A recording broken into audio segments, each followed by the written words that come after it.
أكثر من وجبة غداء ضمت جميع الفرقاء السياسيين الذين يمثلون أغلب الطيف العراقي، ولم يشعر فيها أحد منهم بالتهميش ولا بالإقصاء، كما عكست ذلك وجوه الحاضرين والمصافحات الحارة التي تؤشر حالة من التوافق بين الجميع، وإن الخلافات انتزعوها خلف جدران البناية التي ضمت الجميع. هذا الأمر أشعر العراقيين بالارتياح، لولا أن التصريحات تقول إن ذلك لتنقية الأجواء، في حين ينتظر المواطن الكثير من هذه الأجواء المريحة لشدة معاناته. خلي يتغدون بس كونك ورا الغدا نتيجة، خلي يأكلون.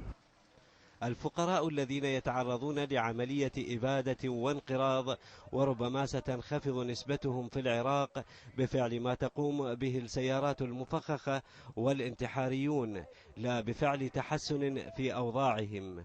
عيونهم مشدودة إلى النخب التي حضرت هذه الولائم رغم الجوع الذي يعتصر بطونهم، ويأملون أن يكون فقرهم قاسم المجتمعين المشترك كما أعلنوا ذلك في برامجهم قبل الانتخابات، لكن ثمة ما يدعو للعتب. نشوفه بالاجتماع وبالغدا متفقين ومتحاضنين ومتواصلين، من يطلع بمؤتمر صحفي هذا يحكي على الشخصية الفلانية، هذا تابع لفلان دولة، هذا يشتغل ضد الشعب، هذا ما له استحقاق انتخابي، هذا عميل.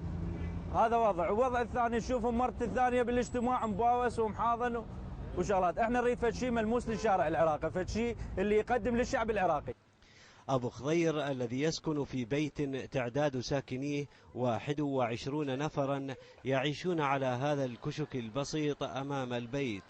أبو خضير الذي ضاق ذرعا بمعاناته التي تشبه معاناة الكثير كان يتابع حالة التوافق والاتفاق والانسجام بين جميع من حضروا هذه الولائم. شكل حكومة بنفس اليوم اللي اتغدى به، مو ثاني يوم، نفس اليوم اللي اتغدى به اشعر شكل حكومة للمواطنين، حتى بكى تصير امان زايدة ناقصة الحكومة.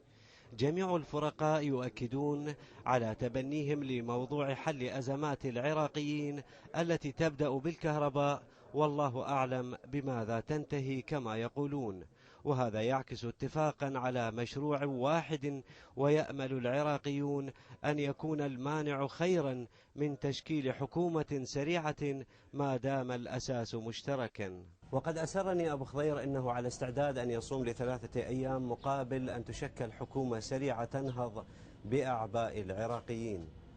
فلاح الذهبي، الحرة، بغداد.